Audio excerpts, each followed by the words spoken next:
The sweltering afternoon was alive with the hum of city traffic when Officer Daniels received the dispatch. His radio crackled. Suspect in a petty theft, tall black male in his 40s. Wearing a dark business suit. Likely fleeing on foot. Last seen near Grant Avenue. Daniels adjusted his sunglasses and scanned the crowded block. It was a high-profile area, lined with boutique stores and sleek office buildings, making such an incident stand out like a sore thumb. Moments later, he spotted someone matching the description. A tall black man in a tailored charcoal gray suit. The man was walking briskly down the sidewalk, phone in hand, his leather briefcase swinging by his side. Daniels didn't think twice. "Sir, stop right there," he called, stepping onto the sidewalk, hand hovering near his holstered firearm. The man froze mid-step, his expression shifting from confusion to calm irritation. Slowly, he turned to face Daniels. "Is there a problem, officer?" His voice was firm but composed, his brow furrowed in disbelief. "You match the description of a suspect in a theft reported nearby," Daniels said, stepping closer. His grip tightened around the baton hanging from his belt. The bustling street seemed to hush, pedestrians slowing to witness the exchange. "Excuse me?" The man's tone hardened. "What theft?" "I'm a corporate attorney. I'm on my way to a meeting." Daniels ignored the explanation. "I'll need you to hand over that briefcase and show me some ID." A hush fell over the crowd. A woman nearby began filming with her phone, her movements discreet but deliberate. Others whispered among themselves, the tension palpable. The man sighed heavily and held his ground. "Officer, you're making a mistake. I insist you contact your superiors before escalating this." Daniels's jaw tightened. "Place your hands where I can see them." The scene escalated quickly. Daniels reached for the man's arm, but the man stepped back, raising his hands in frustration. "I haven't done anything wrong," he said, his voice rising slightly. "You're profiling me based on some vague description, tall black man in a suit? Do you know how many people that could describe in this area?" Daniels's patience snapped. "Turn around. Now." The attorney reluctantly complied, his face a mask of humiliation as Daniels yanked his arms behind his back and secured the handcuffs. The crowd was no longer whispering but openly voicing their outrage. "You've got the wrong guy," someone shouted. "Let him go," another person cried. The man in cuffs twisted his neck to address Daniels. "Officer, when this is over, you're going to regret this." Daniels ignored him, patting him down in search of stolen goods. The briefcase was pulled from the man's grip and opened, revealing nothing but a laptop, legal documents, and a monogrammed pen set. "See anything stolen in there?" the man demanded, his voice steady despite the fury simmering beneath the surface. Daniels hesitated but didn't respond. He was about to speak into his radio when a fellow officer arrived, panting from a sprint. "Daniels," the newcomer barked, his face pale. "The suspect's been apprehended 2 blocks over. Caught red-handed." "Different guy." A wave of silence engulfed the onlookers. Daniels's heart sank as he turned back to the man he detained. The realization of his mistake was a punch to the gut. "You heard him," the attorney said coldly. "Unlock these cuffs." No. The aftermath was as chaotic as the arrest itself. Daniels fumbled to remove the handcuffs, muttering apologies that only deepened the man's icy glare. The crowd jeered, recording every moment. "You'll hear from me soon," the attorney said, rubbing his wrists as the cuffs came off. "And from my legal team." As he walked away, the crowd erupted in applause, not for Daniels, but for the man who had stood his ground. Daniels was left standing alone, sweat trickling down his temple, fully aware that his actions would likely be splashed across the news by nightfall. Back at the station, Daniels faced an interrogation of his own. His superiors, furious over the public embarrassment, demanded an explanation. "I was acting on the description we were given," he argued weakly. But deep down, he knew the truth wasn't so simple. He hadn't questioned the vague description or considered the implicit biases guiding his decisions. And now, the consequences were looming larger than ever. As the attorney's threat promised, Daniels would soon learn the cost of his actions, not just to his career, but to his own conscience. The courtroom was packed, the air heavy with anticipation. Officer Daniels sat stiffly at the defendant's table, the polished mahogany reflecting his clenched fists. He could feel the weight of the eyes on him, reporters scribbling furiously, cameras poised outside the courthouse, and worst of all, the man he had wrongfully detained seated just feet away. Elijah Carter sat tall in his chair, his tailored navy suit impeccable, exuding a quiet confidence that made Daniels's gut churn. The humiliation of that day on the street hung between them like an unspoken accusation. Daniels had tried to justify his actions, clinging to the vague description from the dispatch, but deep down he knew the truth. He had seen a black man in a suit and assumed the worst. And now he was about to face the full weight of the legal system, headed, ironically, by the man he had cuffed in public. "All rise," the bailiff announced as the judge entered. The room stood in unison, but Daniels's legs felt like lead as he forced himself upright. Judge Maxwell, a stern woman in her 60s, took her seat. Her sharp eyes scanned the room, lingering briefly on Daniels before settling on Elijah Carter, whose expression was unreadable. "This court is now in session," the judge intoned. "We are here to address the matter of Mr. Carter's civil suit against Officer Daniels and the Metropolitan Police Department. Mr. Carter, as the plaintiff, you may proceed."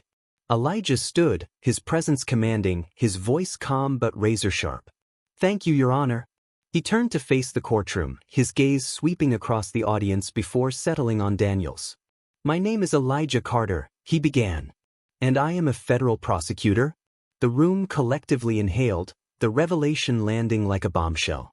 Daniels's chest tightened, the blood draining from his face. The whispers began immediately, murmurs of disbelief and shock rippling through the gallery. "A prosecutor?" someone muttered. "No wonder he's suing," another voice hissed. Daniels shifted uncomfortably in his chair. He could feel the sharp eyes of reporters drilling into him, their pens scratching across notepads as they noted every flicker of discomfort on his face. Elijah continued, his voice steady but seething with the restrained anger of a man wronged. "On March 15th, I was unlawfully detained by Officer Daniels in what I can only describe as an egregious act of racial profiling." The description given to Officer Daniels was vague at best. A tall black male in his 40s. By that standard, any number of men walking the streets of this city could have been stopped, searched, and humiliated, simply for existing in their own skin. The words hung in the air, slicing through the room. Daniels wanted to speak, to defend himself, but his throat felt dry, his words stuck behind the weight of his shame. Elijah stepped closer to the jury, locking eyes with each member. "I warned Officer Daniels. I told him he was mistaken. I offered my identification. But he ignored me. He chose to see me not as a man, not as a federal prosecutor, but as a suspect, a criminal." Daniels flinched, the memory of the crowd jeering as he cuffed Elijah flashing vividly in his mind. He wanted to look away, but Elijah's voice commanded attention. Elijah's calm facade began to crack, his voice growing tighter with restrained fury. "Officer Daniels didn't just detain me, he humiliated me. He made me kneel on the filthy concrete, surrounded by strangers filming on their phones, treating me as if I were less than human. And for what?" Elijah gestured to the table beside him, where his leather briefcase and legal documents sat neatly arranged. "For carrying a briefcase? For wearing a suit?" The judge interjected, her tone crisp. "Mr. Carter, please focus on the facts relevant to your case." "Of course, Your Honor." Elijah inclined his head slightly before turning his gaze back to Daniels. "The facts are these. I was held against my will, searched without cause, and only released after another officer informed Daniels that the actual suspect had already been apprehended. Daniels didn't even have the decency to offer an apology." Daniels's cheeks burned as the courtroom erupted into murmurs. He clenched his fists under the table, resisting the urge to lash out. His lawyer leaned over, whispering, "Stay calm. Do not react." Elijah returned to his seat, and the judge turned to Daniels's lawyer. "Does the defense have a response?" Daniels's attorney, a seasoned man with a graying beard, stood, adjusting his glasses. "Your Honor, while my client acknowledges the events of March 15th, it's important to consider the context. Officer Daniels was acting on a description provided by dispatch. A vague description that could apply to half the black men in this city. Elijah cut in, his voice sharp. Is that the best defense you have? The judge banged her gavel. Mr. Carter, you will not interrupt. Elijah's interruption, however, had struck a chord. Several jurors exchanged uneasy glances. Danielle's lawyer stammered briefly before continuing, but the damage was done. The narrative had shifted, and Daniels knew it. As the proceedings continued, Daniels felt the walls closing in. Witnesses were called, bystanders who had filmed the incident, colleagues who described Daniels as overzealous in his policing, and even the dispatcher, who admitted the description they gave was insufficient. Each testimony chipped away at Daniel's defense, leaving him exposed. But the most damning moment came when Elijah's attorney presented the footage from a bystander's phone. The video played on a large screen, showing Daniels forcing Elijah to the ground, his voice stern and unyielding. The crowd's protests were audible, as were Elijah's calm but firm warnings. You're making a mistake. I am not who you're looking for. The room was silent as the video ended. Daniels sat motionless, his shame laid bare for all to see. When the session adjourned for the day, Daniels shuffled out of the courtroom, his head down. Outside, protesters had gathered, their signs decrying police brutality and racial profiling. Reporters shouted questions, their cameras flashing incessantly. Elijah Carter, meanwhile, walked past Daniels without a word, his expression cold and resolute. Daniels watched him go, the weight of his actions pressing down on him like a leaden chain. For the first time, Daniels wondered if he was about to lose not just the case but the very fabric of the life he thought he understood. The courtroom was tense, the air practically crackling with anticipation as Elijah Carter stood once more.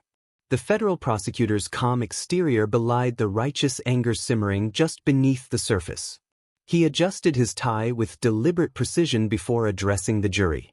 Ladies and gentlemen, Elijah began, his voice carrying the authority of years in the legal trenches, this case is not just about me.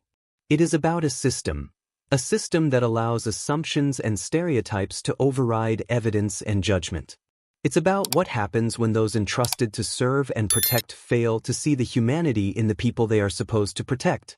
His gaze swept over the jury, the reporters, and finally, Officer Daniels, who sat hunched at the defense table. Daniels avoided eye contact, staring at the polished wood in front of him as if it might open up and swallow him whole. Elijah paced slowly, every step measured. On March 15th, I was stopped, detained, and humiliated, not because of evidence, not because I was acting suspiciously, but because I fit a description so vague it could apply to any number of people walking these streets. He paused, letting his words sink in. A tall black man in a suit. That was all it took for Officer Daniels to decide that I must be a criminal. The jury's eyes were fixed on him, and even the judge seemed to be leaning slightly forward, her stern expression softening into something resembling concern. Elijah seized the moment. Imagine, if you will, that you're walking to work, minding your own business, when suddenly someone grabs you, forces you to the ground, and accuses you of a crime you didn't commit. You tell them they're wrong. You offer proof of your identity. But none of it matters because they've already made up their mind. They've already decided what kind of person you are based on the color of your skin. Daniels flinched, his fingers curling into tight fists beneath the table. His lawyer shot him a warning glance, but Daniels could barely suppress the urge to protest. Elijah's words weren't just cutting, they were true, and Daniels hated the way they pierced through his defenses. Elijah turned to the judge, his voice rising with barely restrained fury. This isn't policing. This is profiling. And profiling isn't just lazy, it's dangerous. It undermines trust in the very institutions we rely on for justice. How can communities trust law enforcement when officers like Daniels weaponize stereotypes instead of following the evidence? He gestured toward the screen where the bystander's video had played earlier. You saw the footage. You saw me calmly explaining repeatedly that I was not the man he was looking for. And what was Officer Daniels's response? To escalate. To assert dominance. To humiliate. Elijah stepped closer to the jury box, his eyes locking onto one juror who had visibly winced during the video. I ask you, what would you have done in my position? How would you have felt, knowing that nothing you said or did could change the outcome.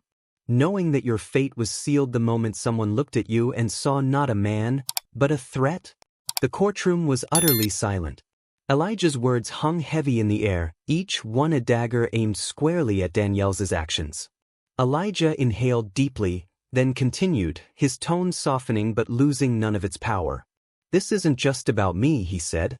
"This is about every black man who's ever been stopped for fitting the description. Every mother who's had to give her son the talk about how to survive an encounter with the police. Every person who's been made to feel less than human because of the color of their skin." He turned back to the judge. "Your Honor, what happened to me is not an isolated incident. It is part of a pattern that erodes the very foundation of our justice system. If officers like Daniels cannot be held accountable, what hope do we have for change?"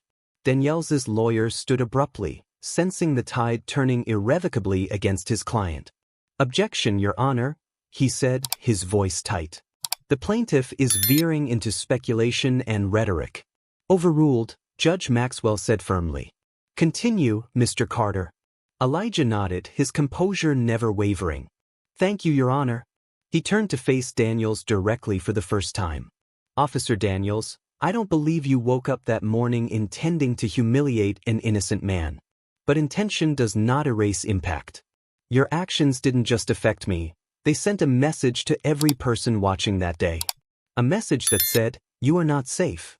You are not equal. You do not belong." Daniels' face flushed crimson, his breathing shallow. He wanted to yell, to explain, to defend himself, but the weight of Elijah's words crushed him into silence.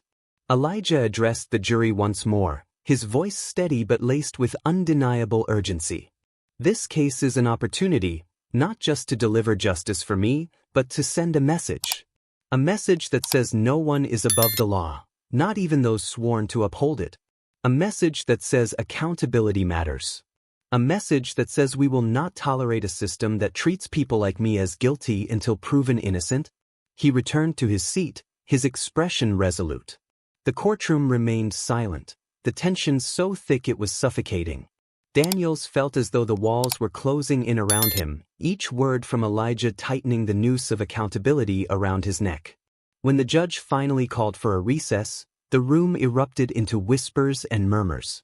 Daniels sat frozen, his mind racing with the realization that no matter what happened next, he would never be the same.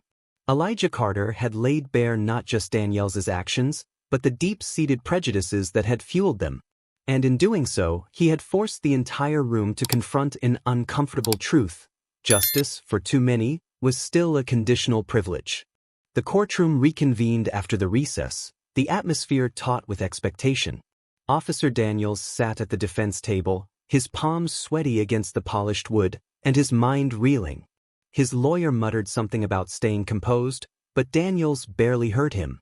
Across the room, Elijah Carter sat with the poise of a man who had already won, his confidence an unbearable reminder of how far Daniels had fallen. Judge Maxwell Williams entered the room, her gavel striking with authority. The murmurs from the gallery died instantly, replaced by a tense silence. Daniels dared a glance at the bench, where the judge's expression betrayed nothing but stern impartiality. Yet the weight of the evidence and testimony was unmistakable. "Officer Daniels," the judge began, her voice sharp, slicing through the courtroom stillness, "we have heard compelling arguments and reviewed substantial evidence regarding the events of March 15th. This case is not merely about one individual's actions but speaks to systemic issues in law enforcement practices." Daniels shifted uncomfortably in his seat, his lawyer placing a firm hand on his shoulder as if to keep him from crumbling entirely. Judge Williams turned her gaze toward the defense. "The testimony of Mr. Carter and the video evidence provided leave little doubt that your actions on that day were not only improper but deeply harmful. Your decision to detain Mr. Carter was based on a vague description and, more troublingly, implicit biases that led you to single him out without cause." Her words were like daggers, each one cutting deeper than the last. Daniels could feel the weight of every eye in the room, each gaze a silent judgment. The judge continued, her tone unwavering. "Officer Daniels, Your actions that day demonstrated a blatant disregard for proper police procedure. You ignored Mr. Carter's attempts to identify himself and failed to consider the possibility that he was not the suspect you were searching for. This lapse in judgment was compounded by your escalation of the situation, which resulted in the public humiliation of an innocent man. Daniels clenched his fists under the table, his jaw tightening as the reality of the situation set in. He wanted to defend himself, to shout that he had been doing his job, but deep down, he knew the judge was right. He had acted out of instinct, not the kind honed by training, but the kind warped by prejudice. Judge Williams leaned forward slightly, her eyes narrowing. Mr. Carter, as a federal prosecutor, represents the very principles of justice and fairness that this court holds dear. To see him treated as a criminal based on nothing more than his appearance is an affront to those principles. Your actions undermine the trust that the public places in law enforcement and the judicial system. The gallery buzzed with quiet murmurs, the tension in the room palpable. Daniels's face burned with shame as he realized there was no escape from the humiliation bearing down on him. The judge's voice hardened. This court finds that Officer Daniels's conduct was not only negligent but emblematic of the systemic issues that erode public confidence in law enforcement. While this case does not address criminal culpability, the need for accountability is clear. The judgment came swiftly, each word hitting Daniels like a hammer. Officer Daniels, you are hereby ordered to undergo a comprehensive impartiality and bias training program to address the implicit prejudices that influenced your actions. Furthermore, you will draft a formal written apology to Mr. Carter, to be reviewed and approved by this court before submission. Failure to comply with these orders will result in further disciplinary action. The words hung in the air, the finality of the decision settling over the courtroom. Daniels's stomach churned as the implications sank in. Not only would he have to admit his failures publicly, but he would also be subjected to a program that would force him to confront the very biases he had spent his career ignoring. The judge wasn't finished. Her gaze turned to Elijah, and for a moment, her expression softened. Mr. Carter, this court commends your restraint and composure in the face of such unjust treatment. Your pursuit of justice in this matter is a reminder of the importance of accountability in all aspects of our system. Elijah inclined his head slightly, his expression unreadable. The power dynamic in the room had shifted entirely, and Daniels felt smaller than ever under the weight of his gaze. The judge brought the gavel down. This session is adjourned. The aftermath was chaos. Reporters flooded the hallway outside the courtroom, microphones thrust toward Elijah as he exited with the composure of a man who had just won a battle for something far greater than himself. Daniel stayed behind, his legs feeling like lead. He didn't want to face the reporters, or anyone else, for that matter. When he finally emerged, flanked by his lawyer, the questions came fast and loud. Officer Daniels, do you believe justice was served today? Do you regret your actions? What does this mean for your career? Daniels kept his head down, pushing through the throng of cameras and microphones, his face set in a grim mask. Every step felt like a walk of shame, the jeers and pointed stares from onlookers cutting deeper than he cared to admit. Back at the station, Daniels was met with a frosty reception. Some of his colleagues avoided him entirely, while others shot him looks that were equal parts pity and disdain. His captain called him into the office, her expression weary. You've put this department in the spotlight for all the wrong reasons, Daniels, she said, her voice low but firm. Do you have any idea how much damage control we're doing because of you? Daniels nodded mutely, unable to meet her gaze. You're on desk duty until further notice, she continued. And don't think for a second that you're off the hook just because the court didn't pursue criminal charges. You need to take a long, hard look at yourself, Daniels. This department won't tolerate another incident like this. That night, alone in his apartment, Daniels sat at his desk, staring at a blank sheet of paper. The court order was clear, he had to write an apology. But as he gripped the pen, his mind raced with doubts and fears. How could he put into words the depth of his failure? How could he apologize for something he hadn't even fully understood about himself until it was too late? With a deep sigh, he began to write. Dear Mr. Carter, the words came slowly, each one dragging a piece of his pride with it. By the time he finished, the weight of his actions felt heavier than ever, but for the first time, he allowed himself to confront the truth. He had been wrong. And there was no undoing the harm he had caused. The courtroom filled again the next morning, the gallery buzzing with anticipation for Elijah Carter's closing statement. News outlets had amplified the case overnight, headlines emblazoned with phrases like "Federal Prosecutor Challenges Police Racism" and "Officer Faces Reckoning in Court." Daniels sat at the defense table, his nerves frayed from the constant barrage of negative press. His lawyer whispered reassurances, but the words felt hollow. Daniels knew that this wasn't just about him anymore. It had become a referendum on the broader failures of the justice system. Elijah rose from his seat, his movements deliberate and confident.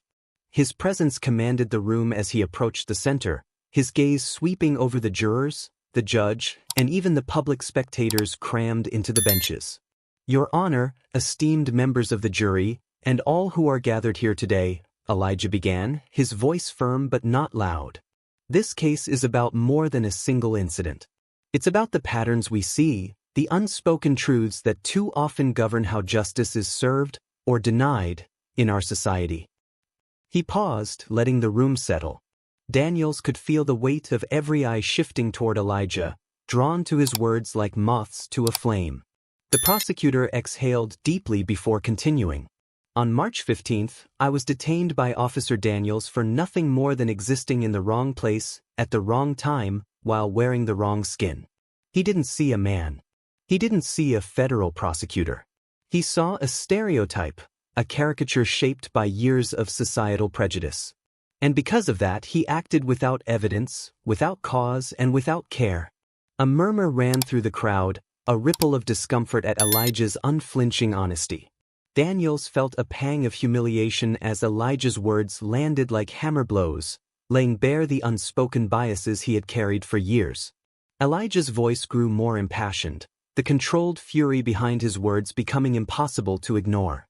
"We must confront the uncomfortable reality that these biases, these assumptions, are not confined to a single officer or even a single department. They are embedded in the very fabric of our justice system. A system that too often confuses melanin with menace. A system that demands perfection from black and brown citizens while excusing negligence from those in uniform." The tension in the room thickened, the silence deafening as Elijah pressed on. "Officer Daniels is not the first officer to profile a man like me. And unless we demand accountability, he won't be the last.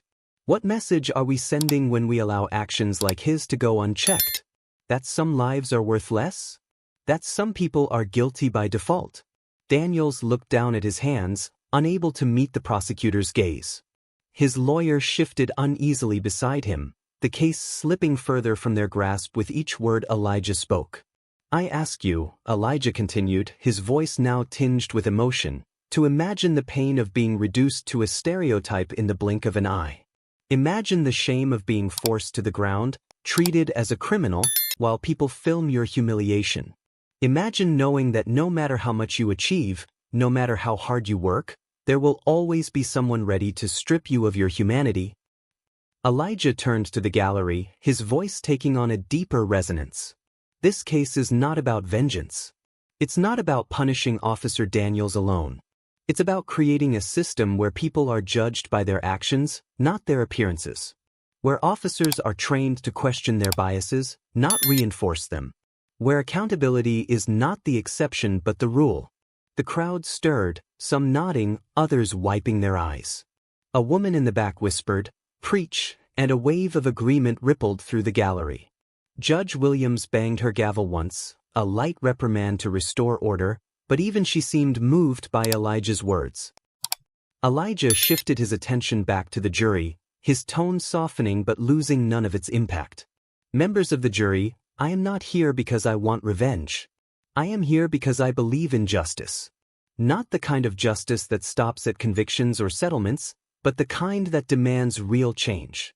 Change in how we train our officers. Change in how we hold them accountable. Change in how we, as a society, confront the prejudices that have festered for far too long." His final words carried the weight of a gavel strike. This is our chance to send a message. A message that says we will no longer tolerate a system that devalues Black lives. A message that says accountability is not optional. A message that says justice is for everyone, or it is for no one. Elijah returned to his seat, his expression calm but resolute.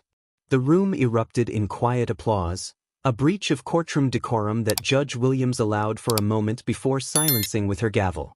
Daniels sat frozen, his face a mask of humiliation and regret. He couldn't shake the feeling that Elijah wasn't just speaking to the courtroom, he was speaking to the world. When the judge called for a recess, Daniels felt a mix of relief and dread. The battle was almost over, but the scars it had left were deep and undeniable. As the room emptied, Daniels remained seated, staring at the floor, haunted by the echoes of Elijah's speech and the truth it carried. The courtroom emptied slowly, the air heavy with the weight of what had transpired. Elijah Carter remained seated for a moment, his hands clasped on the table in front of him. The applause from earlier had subsided, but its echo lingered in his mind. He looked over his shoulder, seeing Officer Daniels still at the defense table, staring blankly at the wood grain. Daniels looked smaller now, as if the fire had been drained from him entirely.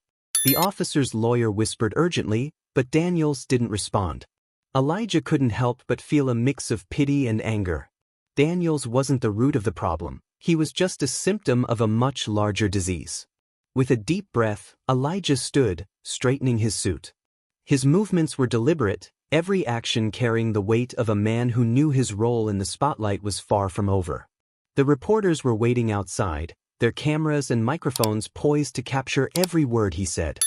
He glanced at the judge, who had retreated to her chambers, and then at the jury, whose expressions ranged from somber to contemplative as they filed out. The moment Elijah stepped through the courthouse doors, the crowd erupted. Reporters swarmed like bees, shouting questions over each other, their voices blending into a chaotic hum. Beyond them, protesters held signs that read "Justice for All" and "End Racial Profiling." A counter-protest had formed across the street, their chants clashing with those demanding reform. Elijah raised a hand, silencing the reporters momentarily. The cameras zoomed in, the red lights blinking in unison. This was his moment to speak, not just to the people in front of him, but to everyone watching from their homes. "Today is not the end," he began, his voice steady and commanding. "Today is a beginning.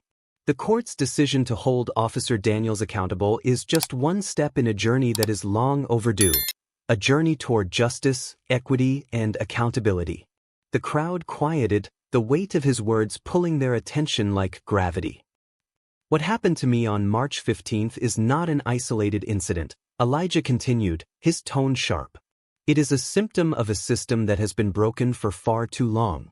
A system that allows prejudice to masquerade as policy and bias to hide behind a badge. But this isn't just about the police. It's about all of us. It's about a society that is too comfortable with its stereotypes, too quick to judge, and too slow to change." He gestured to the protesters, their signs bobbing in the air like a sea of voices waiting to be heard. "Every one of us has a role to play in dismantling the prejudices that fuel this broken system. This is not a fight that ends with one courtroom victory. It is a fight that requires us to look inward, to question our own assumptions, and to demand better from our institutions, and from ourselves." The cameras panned to the protesters, their chants growing louder as Elijah's words seemed to energize them. On the other side of the street, the counter-protesters shouted back, their voices tinged with anger and defiance. Elijah took a deep breath, his gaze steady. "To those who say that this isn't a problem," he said, turning slightly to address the counter-protesters, "I ask you to consider this. What kind of society do we want to live in?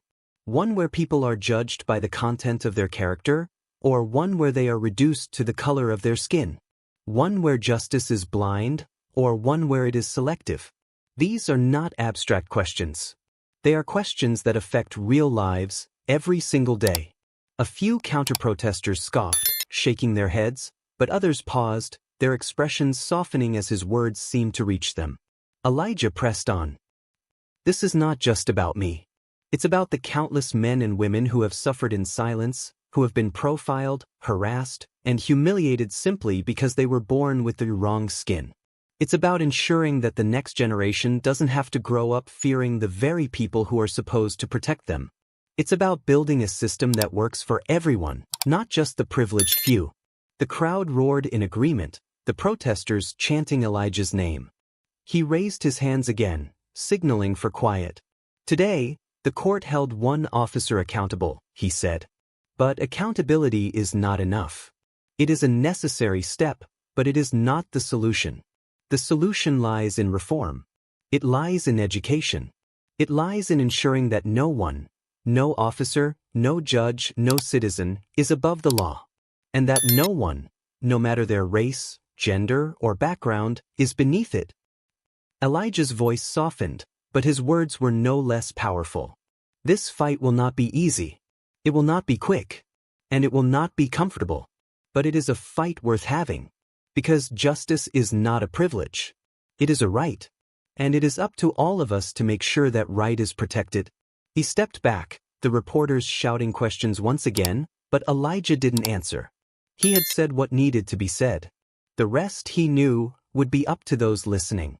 As he walked away from the courthouse, the crowd parted, their faces a mixture of hope and determination. Elijah felt the weight of the day lift slightly, replaced by the heavier but more purposeful burden of the journey ahead.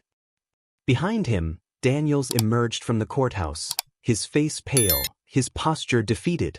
The reporters turned their attention to him, bombarding him with questions he wasn't prepared to answer. Elijah didn't look back. He had no interest in further humiliation. Daniels's reckoning wasn't the point. It never had been. As Elijah climbed into his car, he allowed himself a small, weary smile. This wasn't the end of the road. It wasn't even the middle. But it was a step. And sometimes, a single step was all it took to start a revolution.